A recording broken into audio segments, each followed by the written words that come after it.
things I cannot change, courage to change the things I can, and wisdom to know the difference. This is an open meeting of Alcoholics Anonymous. We are glad you're all here, especially newcomers. In keeping with our singleness of purpose and our third tradition, which states the only requirement for membership is a desire to stop drinking, we ask all who participate to confine their discussion to their problems with alcohol. Okay, is there anybody present at their first meeting or in their first 30 days? This is not meant to embarrass you. This is just so we can get to know you after the meeting. All old-timers? Okay. Is there anybody here from out of town? My name is Ryan. I'm an alcoholic from San Diego, California. Woo!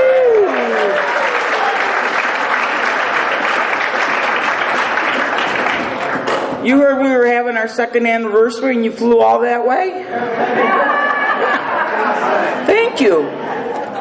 Thank you. Anybody else?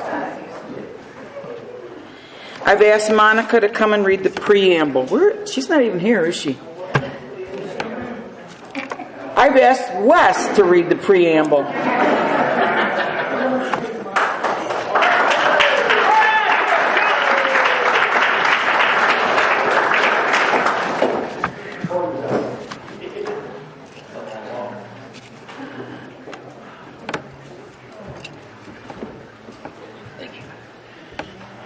Hi, Brady. My name is Wes Rogers. I'm a recovered alcoholic. Alcoholics Anonymous is a fellowship of men and women who share their experience, strength, and hope with each other that they may solve their common problem and help others to recover from alcoholism. The only requirement for membership is a desire to stop drinking. There are no dues or fees for AA. Membership, we are self-supporting through our own contributions. AA is not allied with any sect, denomination, politics, organization, or institution. It does not wish to engage in any controversy. Neither endorses nor opposes any causes. Our primary purpose is to stay sober and help other alcoholics achieve sobriety.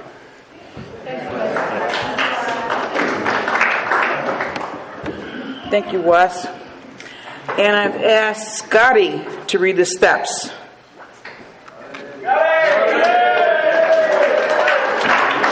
That page is falling off. How you doing, everybody? My name is Scott, and I'm an alcoholic.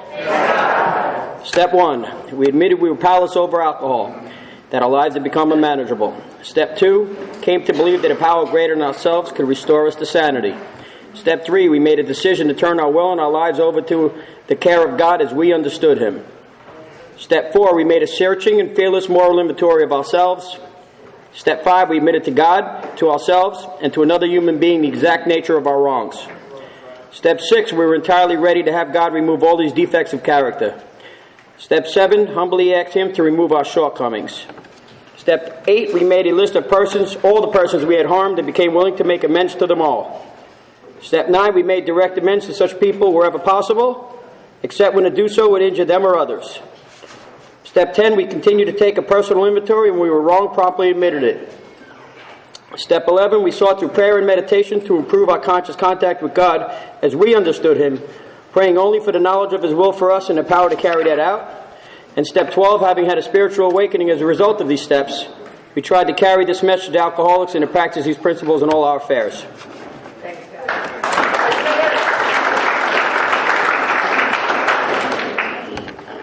Thank you, Scott.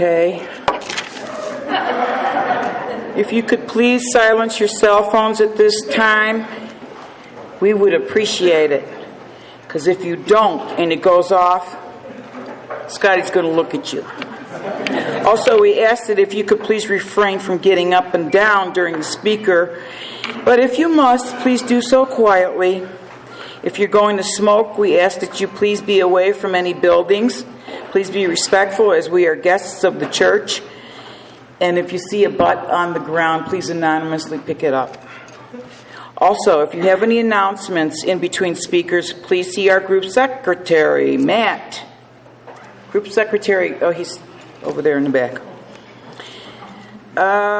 Okay, Chris C. is now going to come up and read the traditions.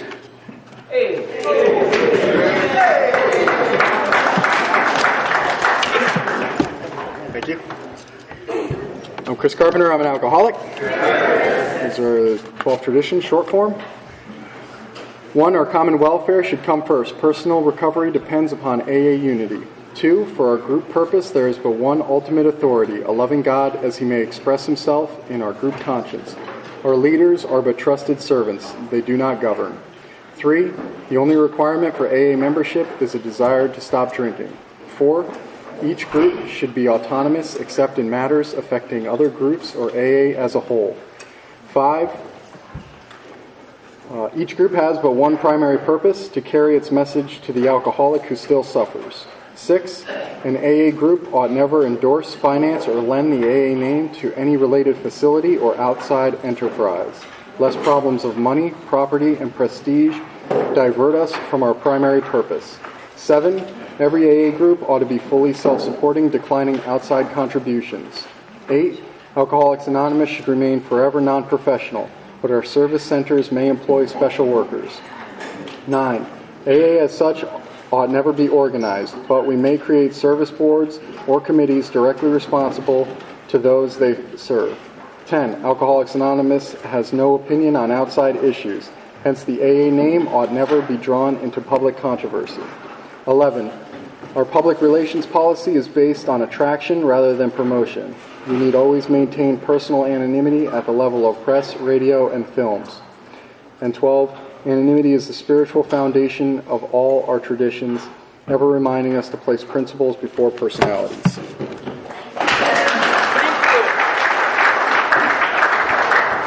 Thank you, Chris. And now Chris K. is going to come up and do the sobriety countdown.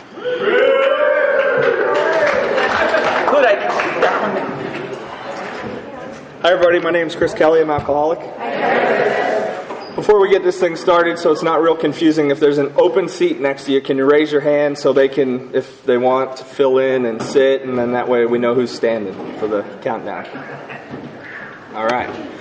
So the idea is everybody sign the book on the way in. Maybe?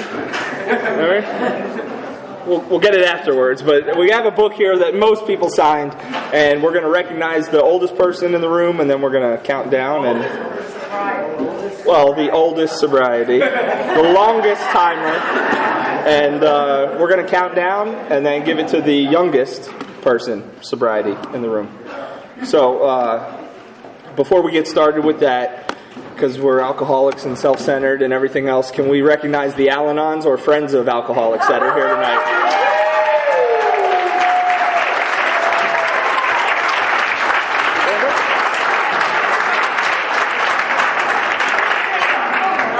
All right. All right. Okay, so is there anybody with over 50 years of sobriety in the room? If you could just raise your hand or stand real quick where you're at.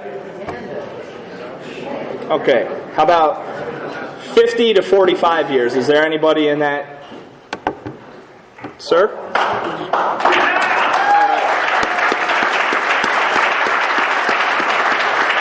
How much time do you have, Patty? 45? Okay, that's Pat with 45 years, and now we're going to count backwards. So is there anybody here this evening with 44? 43?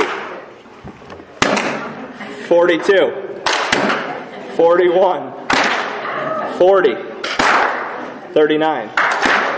38? 37? 36? 35? All right.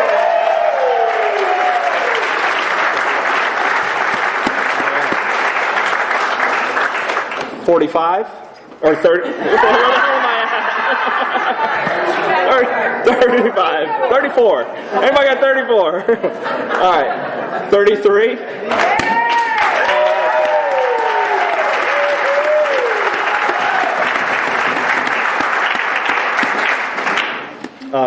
32.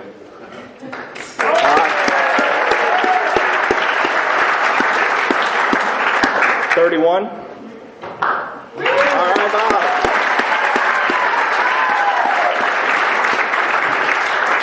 30? Dennis? All right. 29?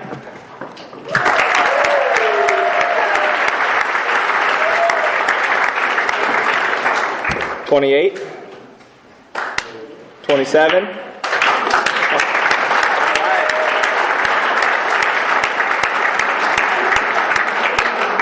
26. All right, Ed. 25 years?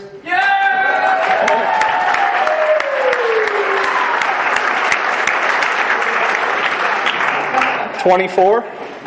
Wrong.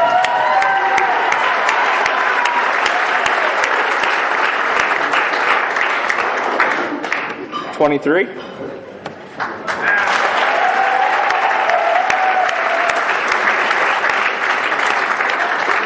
22?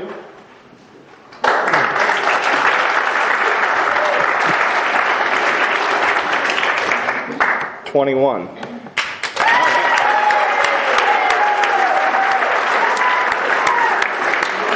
Tonight is actually Gina's birthday for 21 years, so.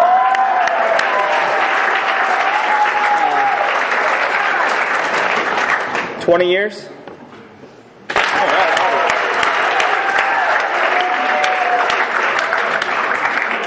19? Oh, all right. 18?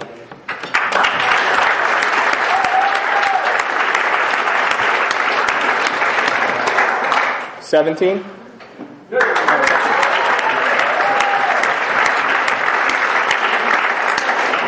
16?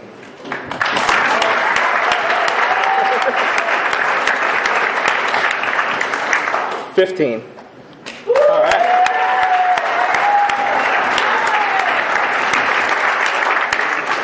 14?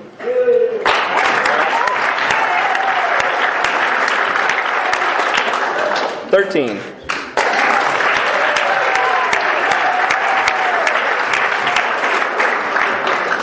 12? About 11?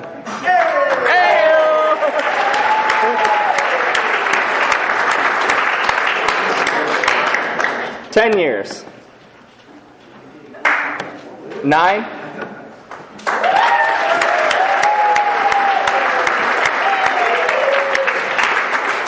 8? All right.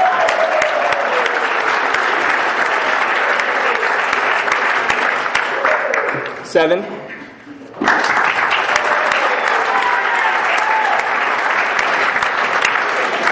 6?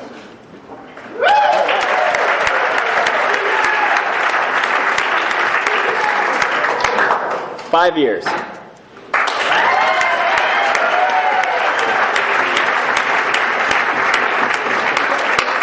4?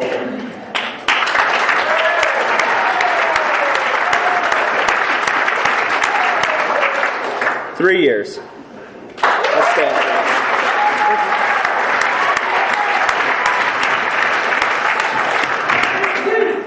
2 years?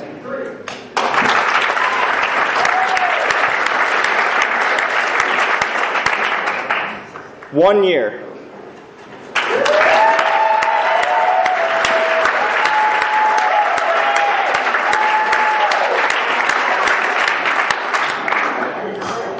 11 months?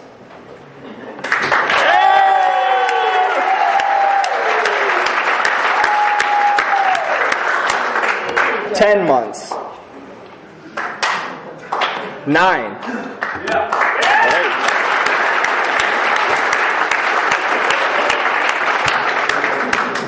8? 7?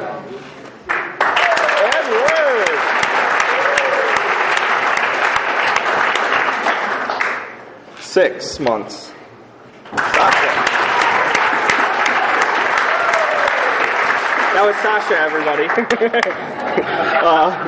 5 months. All right.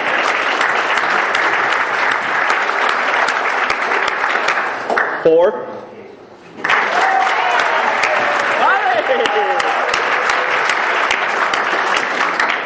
3? All right, Joe.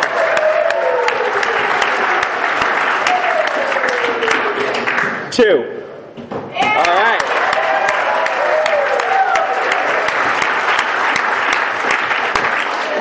How about 1 month? All right. 29 days. 28. 27. 26. 25. 24. 23. 22. 21. 20. 19. All right.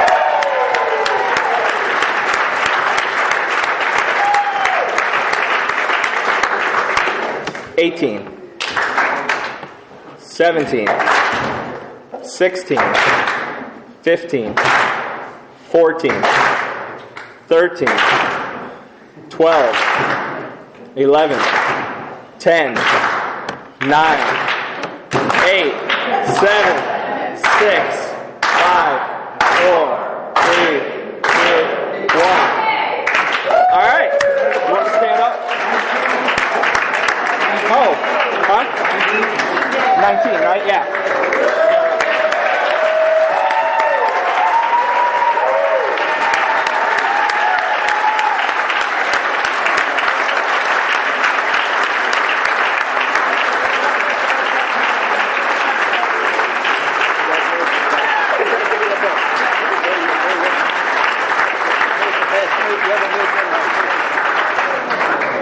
You want to say, hey, buddy.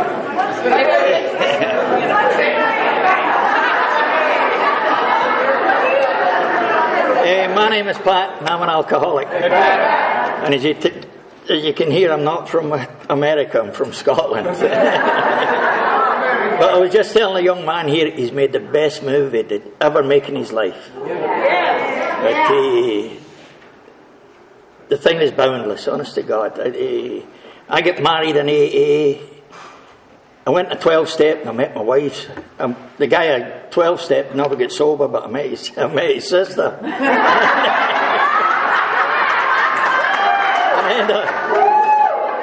and 4 kids, and a stepson, and 6 grandkids, and all within Alcoholics Anonymous, and because of Alcoholics Anonymous. That's all I'd like to say. Thank you.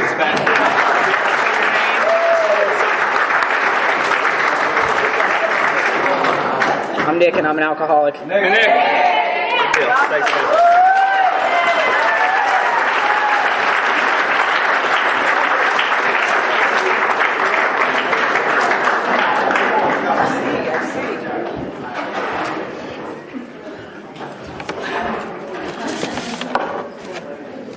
Oh. Okay. Again, I'm Susan Coe. I'm an alcoholic. I don't know if you remember this, Patti, but I met Patti 1 week before my 1-year anniversary. It was Thanksgiving Day, and it was at Annie and Jim's house. And you came over with Diana, and then Ray and Jenny were there. And we sat and talked all about Chicago.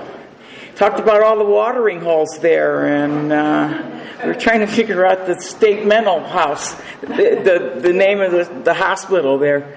I remember that. Anyway, enough about me. I want to introduce Patti.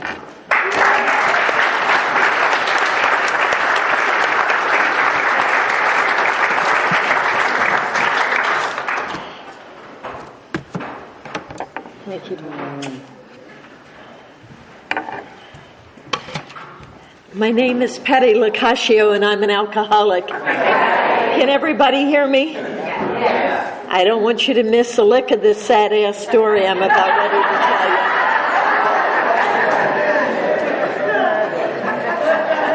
I'm a member of the Midday Matinee Group. We meet at Club Yana, 209 South Tampania. If you can find South Tampania, God bless you.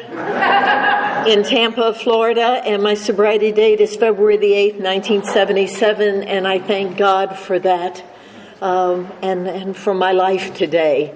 I want to thank the committee, Chris K, for inviting me. Dr. Bob said we're far too anonymous in Alcoholics Anonymous, but since this will be sent out on the airwaves, Chris K is good enough. I have to tell you about meeting Susan. Susan, am I allowed to say this? about your... I don't know. We alcoholics, I lived in Chicago 24 sober years, and we alcoholics, beside drinking coffee and smoking cigarettes, we like to eat.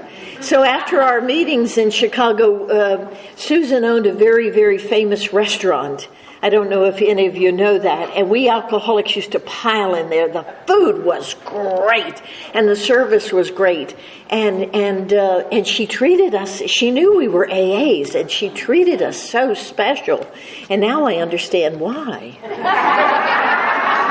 She knew she was going to be joining us one of these days. But the food and her cakes, and thank you for that beautiful anniversary cake. Oh, that was swell. So I'm born in Tampa. I was given to the wrong mother. If you think that's funny, I'll tell you about my leprosy. I was born in a charity hospital. It wasn't even a hospital. They had midwives there. And I was born July 30th, 1936. And it was at the end of the Depression. And apparently this woman who I thought was my mother that they had given me to went in there very, very pregnant. And apparently my mother went in very, very pregnant. And the Ojibwa Indian came out with me. And I'm white and Irish, so go figure that one. And she was 6'1" with bronze skin, black hair parted in the middle. Ooh, looked like an Indian. And so how they thought I was her baby, I don't know. But it doesn't matter, I thank God for the program of Alcoholics Anonymous. I've been able to move on from that. But it is a part of my story. I stayed with her from birth to about 8. We didn't live indoors. We lived outdoors. Tampa and what I know today is Washington, D.C., and all the cities in between. And we, I never took a bath. I never saw a flush toilet. We ate out of garbage cans. When we would come across a really full remember the old galvanized garbage cans back in those days? We thought we had died and gone to heaven when there was a full garbage can. So,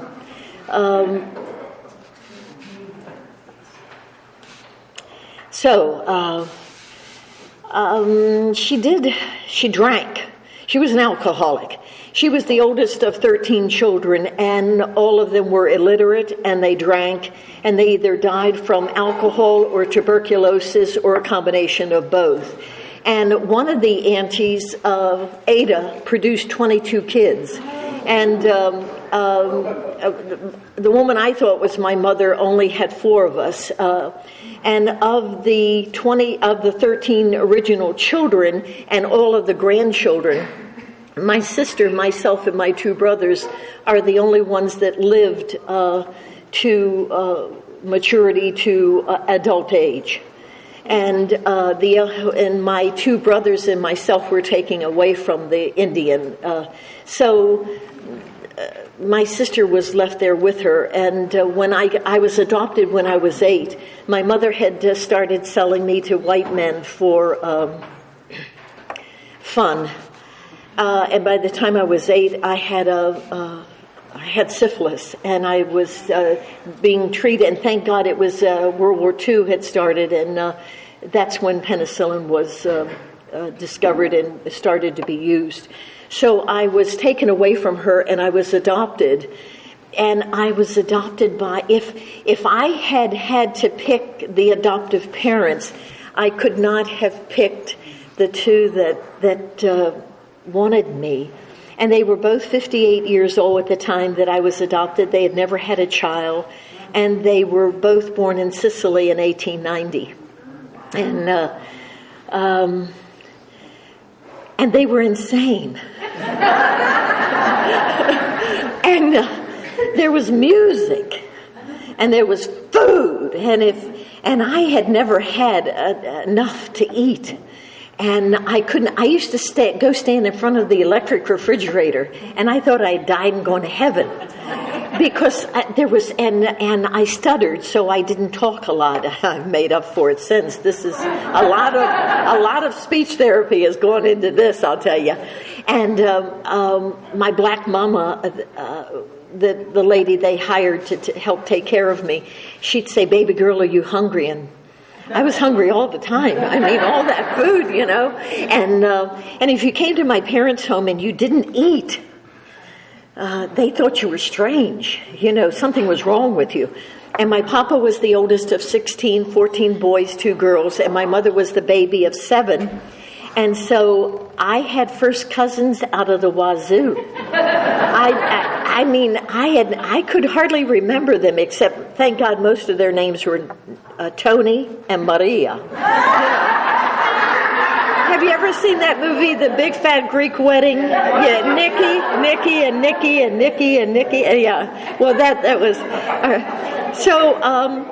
they found out that I was dying of tuberculosis, and I was dying of malnutrition, and I had rickets so bad the doctor thought that my legs would never be straight. So they put me in the Tacoma Park Sanitarium and Hospital right outside Washington, D.C., and you have to remember the name of that hospital because it factors in a little bit later. And I stayed there a year, and every day my mother, who was this sweet little Sicilian woman who nobody ever thought had a brain, taught me how to read and write and mathematics. And it turns out my adopted mother was so intelligent. But she knew her place and didn't make waves. I made enough of them for Mommy and I. And then I was home for a year of bed rest, and my father found out that Patti Ann did night walking. I mean, I was fully awake, but even today, I sleep 3, maybe 4 hours a night, and it's fine. I've done that all my life. And for me, so I could not stay in the bed. And so we made an agreement, Daddy and I, that as long as I stayed in my room, he didn't care whether I listened to the radio. Remember the radio? And and he didn't care if I read books. I read books. I remember one night he came in, and my mother had taken me through, and the librarian, she enlisted the aid of the librarian in Washington, D.C., and we had gone through all the children's books, and I had taught myself how to speed read, and I could finish a book in a day. And so they started introducing me to more adult themes. So one day, Papa was stuck his head in my bedroom. He says, "Baby girl, what are you reading?" And I said, "Dumas." He said, "Oh, Three Musketeers, I love it." And I said, "No, Papa, I read that a long time ago, like 2 months ago." I said, "I'm reading Decameron." And his eyes got this big. And I said, "I know about those things, Papa." He said, "You do?" I said, "Yes, sir." And that's all that was ever said. Because my father didn't need to know about all the other things that happened to me. He knew that I was being treated for something that he probably didn't even know what it was. I'm not sure. But at least he never mentioned it to me. So those were good days. And my life was ideal. Just ideal. Until I was 10. And then it went all to hell. I was put in Catholic schools.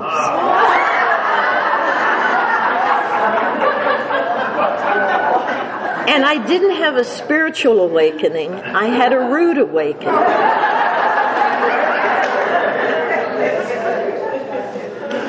Now, I will have to admit to some character defects even at the age of 10. I had the language of the streets, and this fella here has a red shirt. And sometimes my beautiful adopted mother, I would say a string of words, and she would turn red and run out of the room. And I thought, what had I done? So my first day of school, this mirage came into the room. I had never seen anything like that in my life. It looked like a giant penguin. And it scared the living hell out of me. And it glided, because you couldn't see her feet. She had a long dress on, and all you could see were her little hands and her little face, and she glided in the room, and I thought it was a ghost. And everybody jumped up. All the kids in the 5th grade jumped up and said, "Good morning, sister." And I was just sitting there. I didn't know the scam or, or what was going on or anything. And she pointed at me and she snapped her fingers. Now, I think at that nunnery, I think they teach them how to snap the fingers that can be heard 3 blocks away. Did you ever notice that when a nun snaps her fingers, everybody pays attention 3 blocks away? And she snapped her fingers and she said, "Tarantino, up." And I was greeting her. And I said, "Hey, you, blah, blah, blah, blah. Are you blah, blah, blah, talking to me, you blah, blah, blah, blah?" And she came over and rolled up her fist and hit me. And I was on the floor and bleeding out of my nose. I thought she had broken my jaw. My ear was ringing. And I got up off the floor. I said, "What the blah, blah, blah, blah, blah?" And boom, she hit me again, and I'm down on the floor. And this time, I'm like I'm knocked out. And I thought, I better shut up. Fast learner. So I got up, but before that day, that school day ended, I got not whipped, but beat at least 6 more times. And so I marched up 6th Street Hill in Washington, D.C., and my father was home, and I went, and blood was coming from here, my ear and my nose, and I was all blue over here. And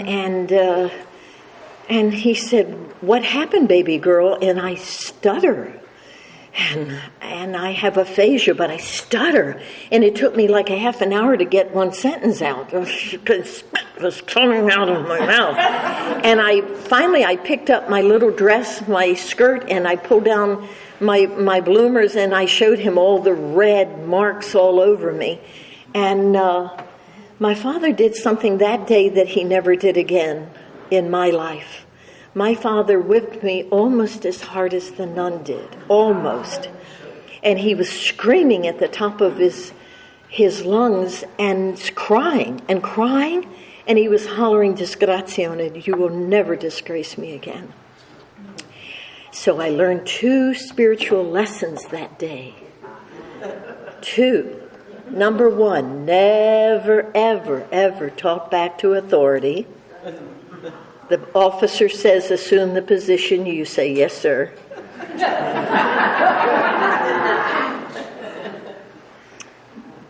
And never, ever tell Daddy anything. And it's easy to do that when you, in a few years, keep it pushed way, way down, all those feelings and hurts, and you cover it with alcohol. It's so easy to do, except one of the days it will all bubble up like methane, and you know about methane gas, it stinks. And that's what happens when this alcoholic, when it finally started erupting, the anger and that pride and you hurt me, damn you, you hurt me, and I'll get even if it's the last thing I do. Oh, you know about that. 31 years sober, and you know about that, huh? What? Were you asking how long I've been sober? 31? 30. And you laughed. I love you. I like you. I like you. You know, they tell us not to forget.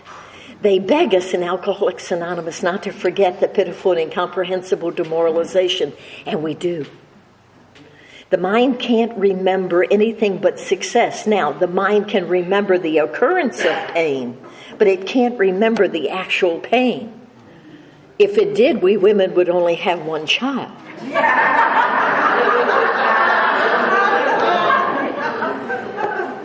We won't tell what the boys want to do. That's all right. It's okay. So, where was I in my saddest story?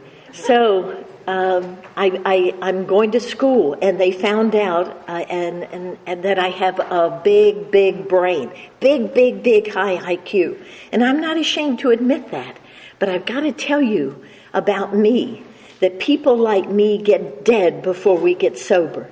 I've never met anybody too stupid for AA, but I've met people like me every day in the rooms of Alcoholics Anonymous that will never get sober and will die drinking because they're so damn smart.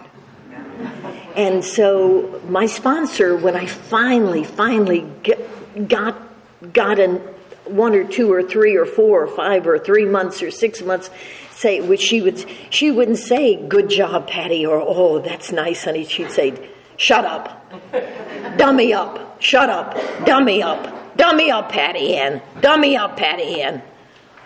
And she'd say, "One of these days you're going to let the brain get in the way of your sobriety, and then you will be." No, and it's true, and so here I am, going to school and loving it.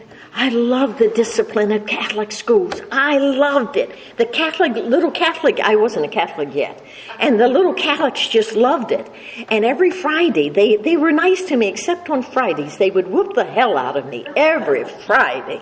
I don't know why they did, but they called me a public. I didn't go to public school. I went to Catholic school with them, but they called me, they thought I was some heathen. And they had been praying for me Monday through Thursday, and on Friday they were going to take action. And they would just whoop the living hell out of me. So finally, when I was about 11 years old, I went to Father Malloy, and I said, "I want to become a Catholic." And he said, "Why?" And I said, "I'm tired of getting my ass whooped." Excuse me for cussing, but that's exactly how I felt. And he said, "Well, it sounds like a good enough reason to become a Catholic to me." And so he baptized me, and I remember that. And I remember the first time I went to confession, and I went to Father Malloy, and I said all the prayers, and he said, "Okay, Patti Ann, this is your first confession." I said, "How do you know my name?" Because we were remember the box in those days? That's before. And he says, "I see you every day, Patti Ann. I recognize your voice." And I one time said to him, I thought, well, maybe I'll try being honest in this thing. And I said, "How come I don't feel the way other people do?" And he said, "What do you mean?" And I said, "Well, everybody, they go to certain services and they cry and they sing the Ave Maria, and especially the older people, they're crying, and I don't feel anything like that." And he said to me something that I swear, I think maybe the dude was in AA. I have to tell you. He said, "Better to come through God through," he said, "then knowledge than to come through frothy emotional appeal." I think the boy was an AA member anyway, and I don't know. But he drank a lot. And okay, so I started in the 10th grade, and 5 years later I finished high school. So I finished 12 years of school in 5.5 years. And I graduated, and I went to my father, and I said, "Daddy, I want to become an attorney, and I want to be the first female Supreme Court justice in the United States." And he laughed at me. And now this is the second time my father let me down. He said, "Sicilian women don't go to university." This is 1952. And he said, "They go sit in the kitchen and drink a little anisette and make babies." And now, don't get me wrong, I like making babies. But I don't want to do that as a vocation, Something more interesting. Anyway, so I decided to get a job, and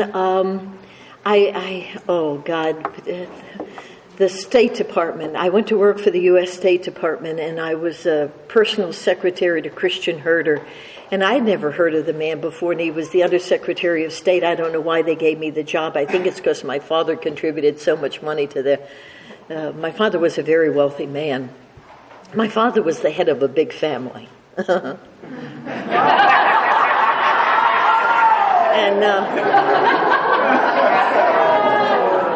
And he was a wonderful man. But I started.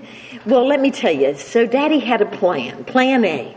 He sent to Sicily for 2 guys, and for me to marry. One, I was to pick which one I wanted. And the first one was skinny in Italian silk suits, and he looked like a movie star, and he just could not keep his eyes off of all the women. And he was looking from here to about here. Never looked at their face. And I knew that I'd shoot him in the first week, so... And then the second one weighed about 350, maybe 400 pounds. And his name, I shouldn't even say his name from the podium, but I remember it was Tullio Civilio. And Tullio was nice. He was so nice, and he had a good sense of humor. And so one Sunday he's taken me down to the beach and from Washington, D.C., and I'm in the car, and I look down at my little body, and it was about 89 pounds. And I looked over at Tullio,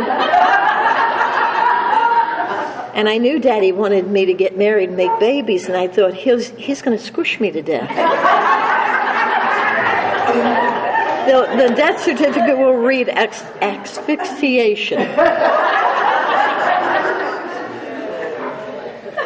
And so he took me to a place called Ewald's Tavern at North Beach, Maryland, and I got to laughing to myself, and I thought, when my father finds out that he took me to North Beach, Maryland, which was where all the losers and the rednecks and the motorcycle guys and the loose women, 1952 went, and inside I was really secretly excited. I wanted to see what all of these rednecks and losers and loose women look like, you know. And see, you can tell I'm an alcoholic. I hadn't even gotten in the bar. I haven't even had a drink, and I'm already excited, you know. And I go in there, and he buys me a Miller High Life beer. I hate to talk of the 19-day-old sobriety, but, honey, it was wet, cold, and delicious. And I tasted it, and my lips were quivering, my cheeks were quivering, hadn't even swallowed the crap, and already I just loved it. And I had 2 or 3 beers, and it got down to my belly. That alcohol got down to my belly and went boom, boom. Have you ever had a drink that went boom? And all of a sudden something magical and mystical happened. You guys, you've got to be at least 6'5" and tan, and we girls, oh man, we got to be busty, and the zits would fall off our face, and we got to be a combination of Marilyn Monroe and Jane Mansfield and Deanna Dior's and all the sex kittens. And I didn't stutter. Imagine that. I didn't stutter. I had 4 beers in me. I wasn't stuttering. I had never danced with a man in my whole life, except my father and my uncles. And I was dancing with men. Close. Those redneck cowboys, they dance close. And they were singing music on there was music on the Victrola, the machine, and it was, help me make it through the night. Hold your warm and tender body close to mine. Honey, it was just exciting. And there was gambling. There were slot machines there, and the lights were low. I thought I'd died and gone to heaven. I just loved every minute of it. Woo! And then I sat down, and there was the 5th beer in front of me, and old Tullio was just grinning like an old cat, Cheshire cat. And I was given a gift of reading minds. And you know what old Tullio was thinking? It's only going to take 1 more beer. And I started giving him ESP. I was sending him messages saying, you're a nice guy, Tullio, but you'll never get in my drawers. And I didn't, and we never saw Tullio again. Daddy shipped him back to Sicily. But I had started a 22-year love affair with booze. Not with men, with booze, because the alcohol worked.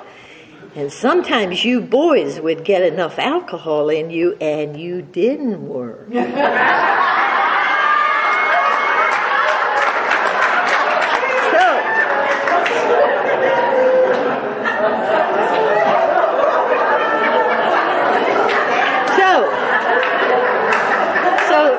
Now that no war stories. And never mind, no war stories, because y'all are professional alcoholics in this room. What can I tell you? You know, I mean, I've not done anything that y'all haven't either done or thought about doing. That's the truth. Well, maybe. Anyway. Daddy thought I was drinking too much. I better hurry this up. Daddy thought I was drinking too much and had me put in the Tacoma Park Sanitarium and Hospital, except this time it had not been a tuberculosis hospital. Now it was a fancy drying out place in Tacoma Park, Maryland, right over the district line for congressmen and ambassadors, people who drank too much. They'd have to go dry out. So Daddy put me there, and they gave me a course of treatment called electric shock therapy. That's what, and hydrotherapy, which meant you were buck naked, and they would dip you in the cold water, and then they would dip you in the hot water, and that was hydrotherapy back in 1952, 53. So I knew that I had to get out of there or else I was going to die. You see, my daddy didn't trust alcoholics and dope fiends because they talk too much. And in my father's line of business, it was not a good idea to talk too much. Omerta, I think they call it. Anyway, so I devised a plan. It worked. I won't try to tell you what it was, but it involved clay and male anatomy. So I made a sculpture that got me thrown out of the Tacoma Park Sanitarium and Hospital. It was the Seventh-day Adventist, and the woman was a little narrow-minded. She didn't like my sculpture. It was a big one. And you guessed it, didn't you?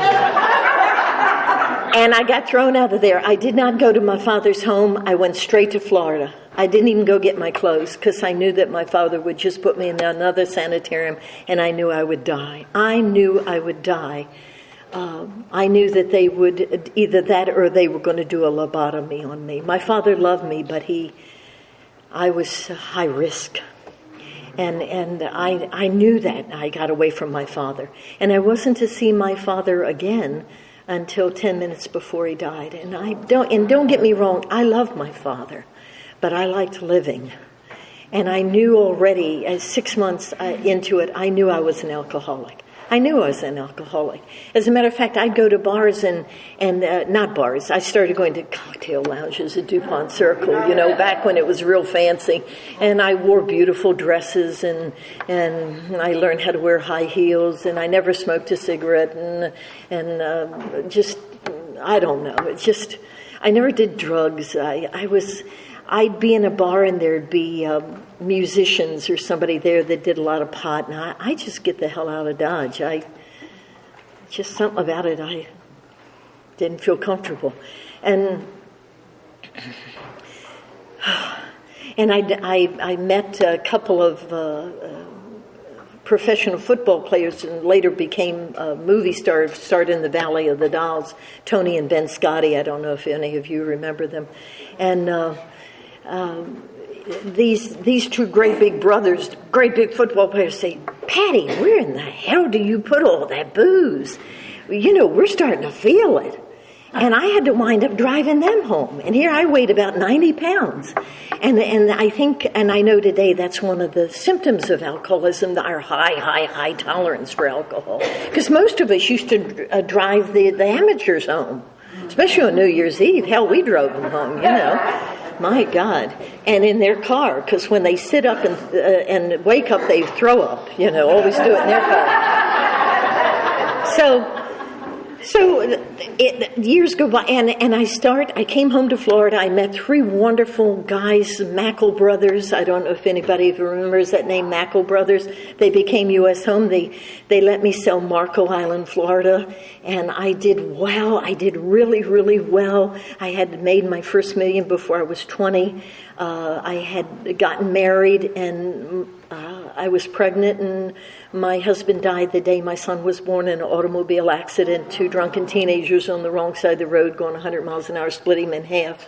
And I was 20, so by the time I was 23, I was in Chicago buying rental property up by the Edgewater Beach Hotel, and back then it was an old Jewish rental neighborhood. And this man named John Murphy asked me if I wanted to go to a meeting on a Sunday night, and I went with him, and it was A&A, for God's sake. I was 23 years old. It was January 1959, and there were no women, and the youngest person in there was 50, and he had been dead 3 days, and they forgot to bury his butt. And they gave me what I know is a first step meeting, and they were telling me my life was unmanageable. And I'm sitting there, and all the things that should have happened to me when I was 12 or 13, you girls know what I'm talking about, happened after I got pregnant with my baby. And so I'm sitting there, very, very, very pretty, big red hair, big bank account, and intelligent and very healthy and young. And they were trying to convince me my life was unmanageable. And I thought, get a hold of yourself, guys.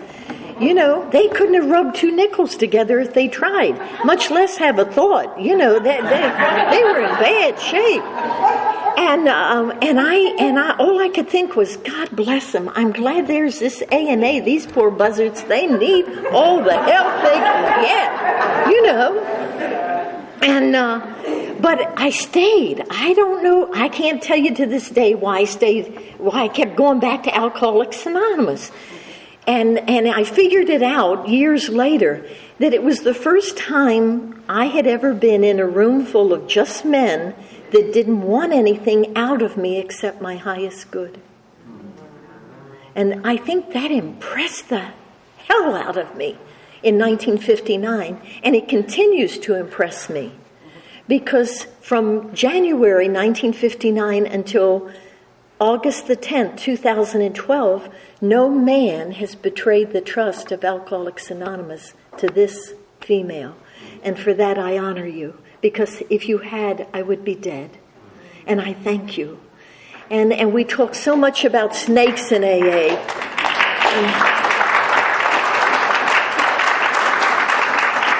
And we talk so much about snakes in AA. And we forget that for every snake, there's probably two snakeettes. We never talk about them, Why?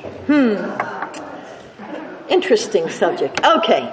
January, so I'm going to AA. I'm going to a meeting every day, getting drunk every night, one day at a time. One day at a time. I'm just living this one day at a time. I know a lot about living one day at a time. And just having a hell of a lot of fun. And then I got married, and I had a little baby girl, and by God, she died in the hospital. If my daughter had to die, thank God she died in the hospital, because if I had brought her home and she died, I would always have blamed myself. And they said it was SIDS, and then not too much longer, my husband died. So now here I am, 27 years old, and I'm a widow 2 times, and I have my son, and I thought, I'm never going to have a family. I'm never going to belong to anybody. And I hadn't talked to my father in almost 10 years, and my mother had died when I was 13 years old, and none of my family. When your papa, who is the big boss, disowned you, baby, you disowned. Nobody in the family will talk to you. Nobody. And I just felt like a redheaded stepchild. I did.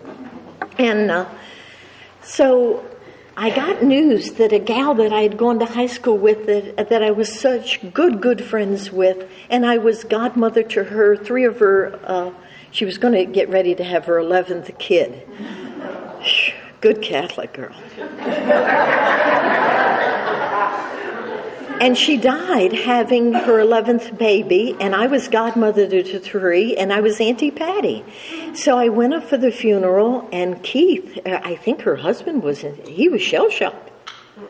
That's all I could think of, and the kids were crying and moaning and sobbing, and 2 months later, Keith died in a freak construction accident. And I went up, and the kids were just... Auntie Shirley, who I never liked, I have to tell you the truth, I never liked Auntie Shirley, came in with some other people, and they were going to let the oldest 6 be adopted out, straight adoption, and each of the family members was going to take the youngest 5. And I had had a few beers that day. Do you understand when I say I only had a few beers that day? Please remember that. I said, you can't do that to Katie's children, Catherine's children. You can't do it. I called her Katie, but Katie. You can't do it to Katie's children. You can't divide up this family. And she looked at me, who I never liked, Shirley, the evil sister, and says, this is none of your business. Oh, boy, I'm a redhead Irish woman with a few beers in me. And you're telling me this is none of my business, even though it's none of my business. And it's like waving a bull in front of I got to get sober, don't I?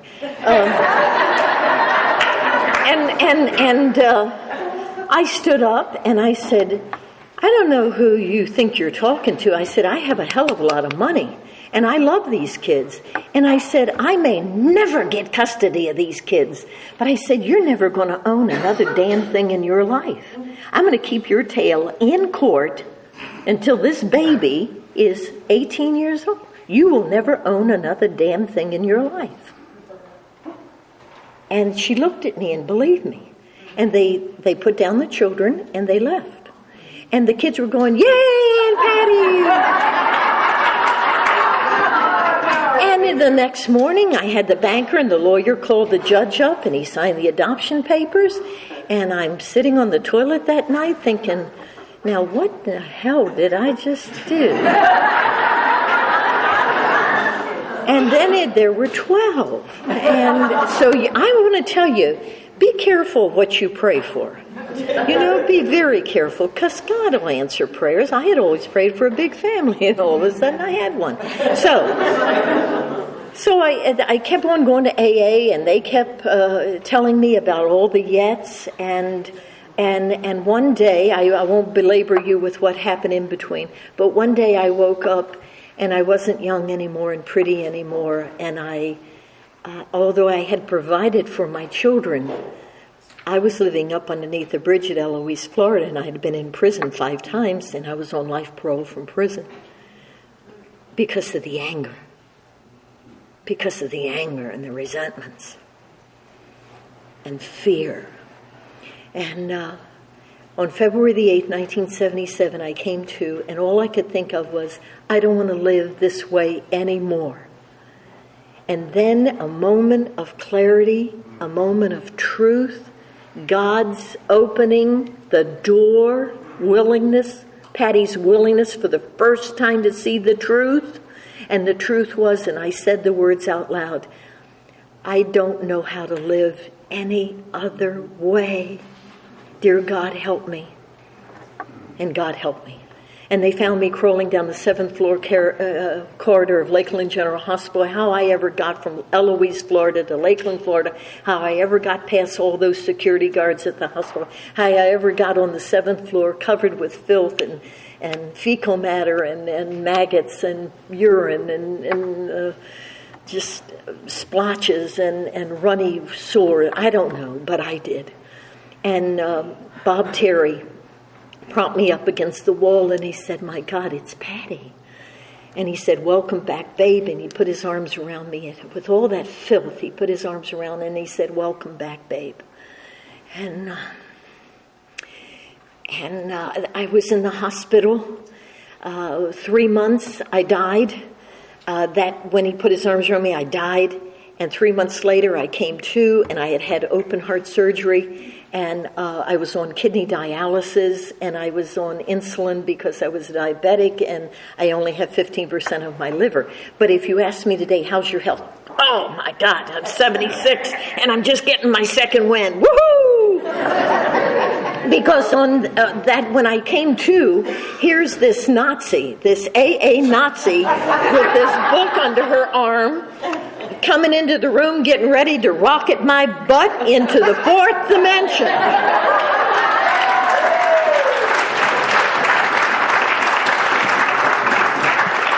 She says, "My name is Katie Martin Haygood. Congratulations, I'm your new sponsor." And I said, "I don't recall having asked you to be my sponsor." She said, "We don't care. We think you're too sick. They've assigned me to you. Congratulations, I'm your new God." She said, "Are you an alcoholic?" I said, "Yes, ma'am, I am." She said, "Is your life unmanageable, drinking or not drinking?" I said, "Yes, ma'am, it is." "Why?" And I said, "Well, they tell me I haven't had a drink in 3 months. I've been here 3 months, and I still can't walk from this bed. I can't walk. I can't get out of the bed and go to the bathroom by myself. I think anybody that hasn't had a drink in 3 months, they can't go pee-pee by themselves. I think your life's really unmanageable." And she said, "Congratulations, we've now done step 1. And she said, "Do you believe there's a power bigger than you that can, not will, but can restore your sanity?" I said, "Yes, ma'am, I do believe." And she said, "Why?" And I said, "I've been going to AA for 18 years, and I see people coming in 19 days sober, and all of a sudden you see them next week, and their eyes are clear, and they got a little spring in their step, and they say that they thank God that they're sober at last, finally. Then you see some fellow with 45 years that gets up here and tells us about having a wife and children and grandchildren and meaning in his life, and he says he owes it all to God as he understands God. And I'm going to deny his miracle, and I'm going to deny this young man's miracle? Me? So yes, I believe. If it can happen to you, and you're here today, and it can happen to you, maybe, just maybe, if I do what you do, it can happen to me. So I said, "Yes, I believe." And she said, "Congratulations, we now done step 2. Come up here. Come up here. You, come here. Come here. And she took my hands just like this, and she said, "Oh, by the way, Katie was 39 years sober, got sober January 1939, and her sponsor was Bill Wilson. And Katie cussed a lot. Now, I used to, and I'm getting much better. And I'm going to clean this part of my talk up. Maybe." And Katie shut her eyes and was holding on to my hands, and she said, "Dear God, it's Katie Martin Haygood. Every time I do it my way, I F up. I'm going to do it your way today. Amen." And then she looked at me. And I thought, God sent this woman to save my life.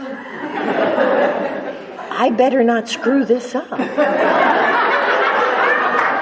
I better say the right words. I was scared. I didn't know what to say. And I said, dear God, you got to help me. I don't want her to walk out of this room because I'm going to die. And I said, Dear God, it's Patti Ann.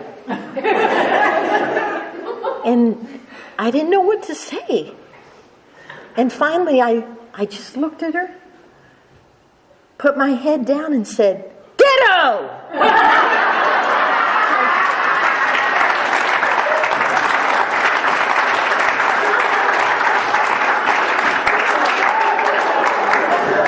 And she pulled back from me, and her eyes were this big.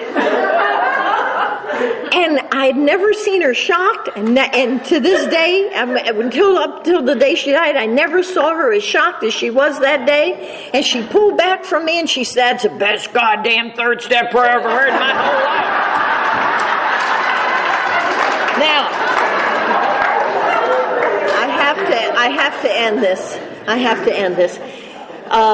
I wish I had time to tell you. I wish I had concentrated more time on telling you about Katie Martin Haygood. I wish I had time to tell you about developing a relationship with women, my AA sisters. I wouldn't have drank with them. And she said I had to love them. Oh, God.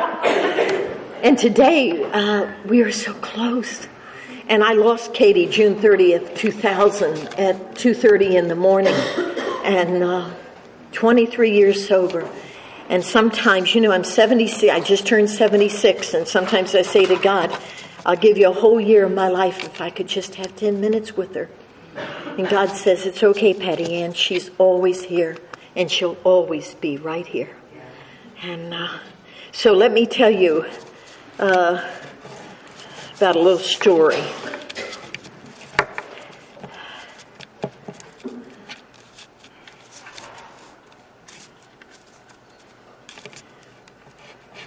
I'll tell you a funny story. When I was sober about a year and a half, I was driving up here today, and it's so beautiful up here. I live South Tampa, and it's just so many people, and it's so crowded, and so many cars, and it's so beautiful up here. Well, can you imagine 35 years ago, this was nothing. This was fields. And I got a telephone call, and I had just spoken at the Florida State Convention. I was 15 months sober and got asked to speak. The speaker had gotten sick, and they called Katie and asked my permission. I was allowed to speak at my first birthday. That was the first time I ever spoke at a meeting. Back then, we weren't allowed to speak at meetings. We thought we didn't have anything to give away. I secretly think that's the truth. And anyway, we did a lot of talking to our sponsor, and we did a lot of talking to our AA sisters and brothers in the room. We would go have coffee, and they'd smoke cigarettes, and we'd go to WAGs, and we'd go to Reese Cliff in Lakeland. It's still there on Florida Avenue. And so I got a call, and they said, "Hey, Patty, this is the meeting at Trilby, Florida. And we want you to come and speak on Friday night." Now, I had heard that Trilby wasn't the end of the earth, but you could see the end of the earth. And I had just gotten my first sober car. Now, I'm Miss Circuit Speaker. I'm a year and a half sober, and thank you very much. I'm Miss Circuit Speaker now. Me go to Trilby, Florida? I don't think so. Trilby, Florida could come to me. Oh, I'm telling you how arrogant we get. Woo, woo, woo. I got to tell you, it's terrible. Oh, that old ego just comes right back in. This is a cunning and powerful disease. And sometimes you don't realize how cunning and powerful it is until the horse is out of the barn. So I said, "Oh, isn't that terrible?" I says, "I have something planned on Friday night." I says, "Isn't it too bad you don't have your party on Saturday night? I'm so sorry, I can't make it." And about an hour went by, and ring, ring, ring, ring, the telephone. And Patty, guess what? This is Trilby calling. I just spoke to all the home group members, and we're going to have our anniversary on Saturday night, just so you can be there. And I said, "Oh, isn't that wonderful?" So, this is a program of really, really rigorous honesty, I got to tell you. And let me share something with you before I be quiet. My sponsor never approved of the 12 and 12. I don't know why. Her sponsor was Bill Wilson. He wrote the damn thing, excuse me, but she said I could study the traditions, and I did it in service. I was very active in service, starting at about 2 years sobriety, especially general service. And I knew the traditions backwards and forwards, but I had never really read the steps from the 12 and 12. I just didn't. We read and studied the big book. And so I started going to midday matinee, and Sandy goes to that meeting on a regular basis. And he talks a lot about forgiveness. And all of a sudden, he lost 2 daughters back to back, right in a row. And he came the day his precious daughter was murdered. And he said, I was so furious and so angry for all of about 5 minutes. And then I thought, Dear God, I can't go there. I can't go there. And he said, I don't want to risk losing this beautiful gift I have because of anger and resentment. And he said, so I immediately went to forgiveness.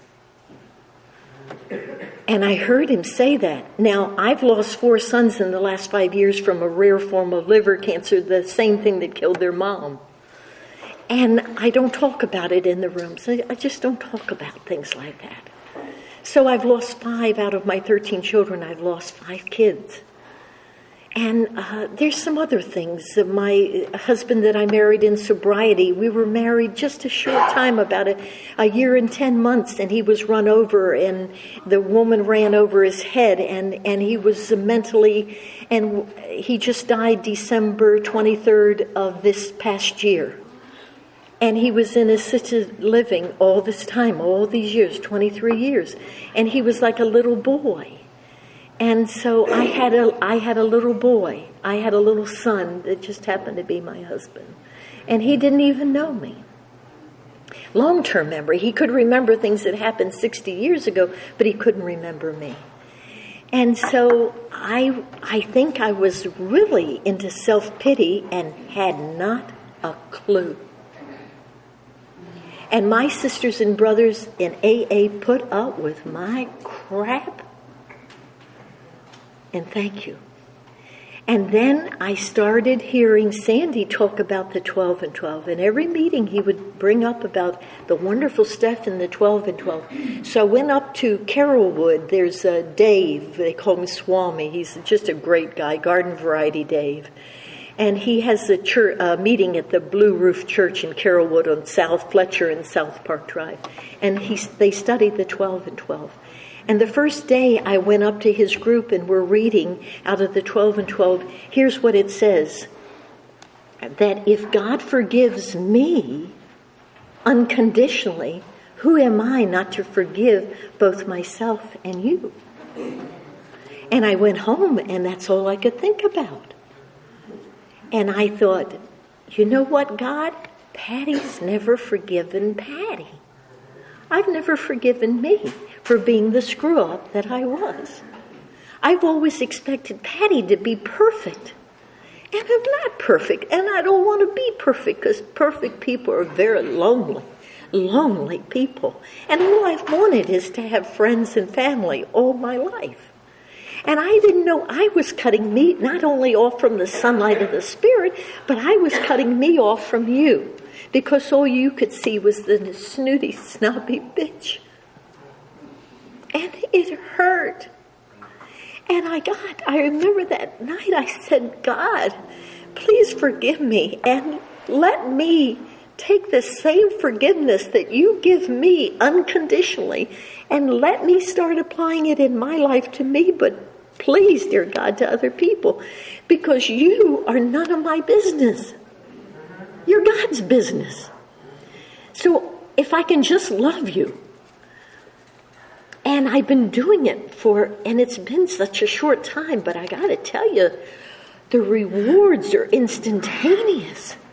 I have gotten so many new babies, and they're wonderful.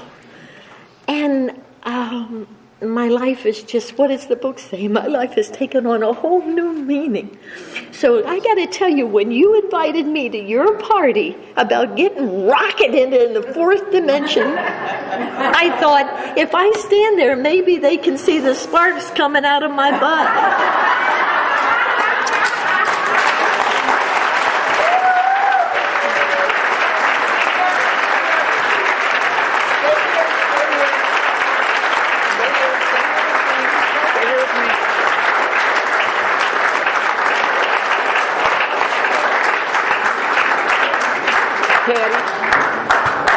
On behalf of the Fourth Dimension, we'd like to thank you and give you your very own snow globe. Woo! Oh, this is beautiful. Oh, my God, it's got my name. Oh, y'all are too good. Thank you. Thanks, everybody.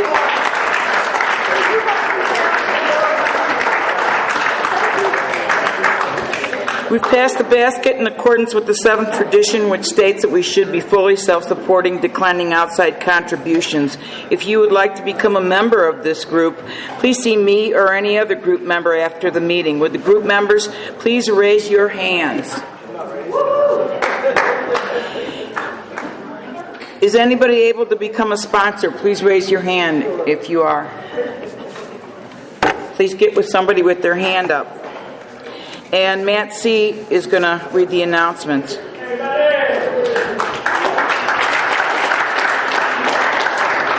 Good evening, I'm Matt, I'm an alcoholic. Upcoming speakers, on the 17th we have Liam S. from Orlando. On the 24th we have Terry Y. from Tampa. On September 7th we have Steve Ruthie from St. Pete. On the 14th we have Kelly B. from St. Pete. And on the 21st we have Stephen H. from Tampa. I want to welcome all the new people. If you're looking for a home, we'd love to have you here. So see me after the meeting. We'll get you signed up and have you making coffee in no time. Literature and speaker CDs are available for donation on your terms. Please see Joe H. after the meeting. Or you can download them for free on our website. See me after the meeting for more info about that. If there are any home group members speaking, please let me know so we can come and support you. This coming Tuesday, we have Dawn speaking at the New Beginnings group. On the 21st, we have Sean speaking at the New Beginnings group. Those are both at 7 o'clock. The New Beginnings group is a new open speaker meeting every Tuesday at 7 p.m. at the Spirit of Life Church off Thighs Road. There's a flyer out front if you're interested in that. Treatment facility meeting is the second Saturday of every month at the A Club. See me for more info. I am making a new home group member list. I'm going to make printed copies, so if you're a home group member, please see me after the meeting if you haven't signed the new list. We are not going out for fellowship tonight, but we would love to have you stay here and help us clean up. So, plenty of opportunities for service. Suncoast Roundup 2012 is going to be in St. Pete Beach, Florida. It's going to be Friday, Saturday, Sunday, October 19th through the 21st. That's going to be at the Dolphin Beach Resort. Lots of meetings, workshops, AA archives, and entertainment. More info on that, you can see Jim and Maria, or I have a flyer right here. Thank you very much.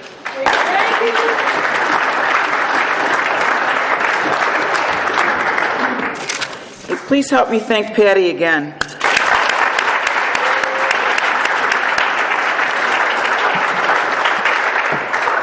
Jen is going to come up and read the 10-step promises.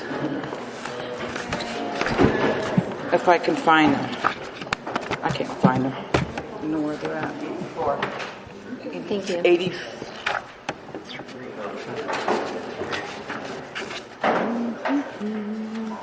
Hi, everyone. My name is Jennifer. I'm an alcoholic. And these are the 10-step promises of Alcoholics Anonymous. And we have ceased fighting anything or anyone, even alcohol, for by this time sanity will have returned.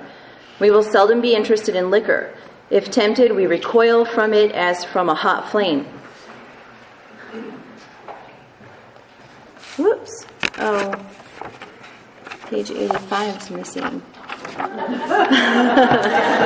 Oh, here it is. Okay. Alrighty. Okay, I'm going to start that over. Does anybody mind? 10-step promises. And we have ceased fighting anything or anyone, even alcohol, for by this time sanity will have returned. We will seldom be interested in liquor. If tempted, we recoil from it as from a hot flame. We react sanely and normally, and we will find that this has happened automatically. We will see that our new attitude toward liquor has been given us without any thought or effort on our part. It just comes. That is the miracle of it. We are not fighting it, neither are we avoiding temptation. We feel as though we had been placed in a position of neutrality, safe and protected. We have not even sworn off. Instead, the problem has been removed. It does not exist for us. We are neither cocky nor are we afraid.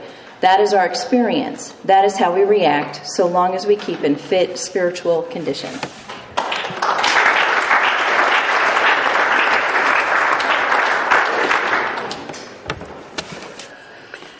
Oh, and Travis is going to close us out with the 12th tradition.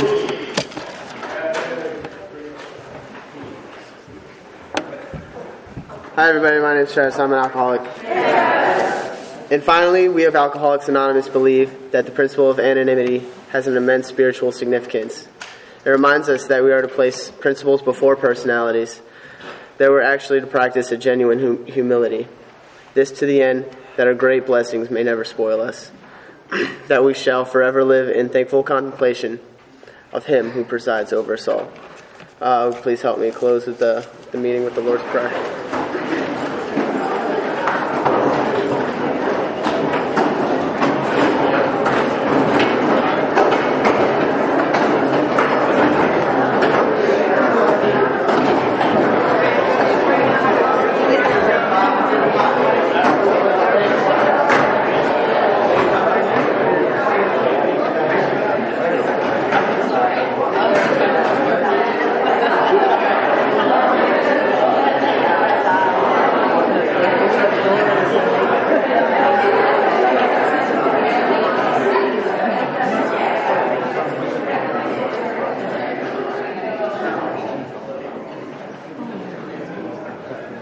Patti, would you close us? Yes.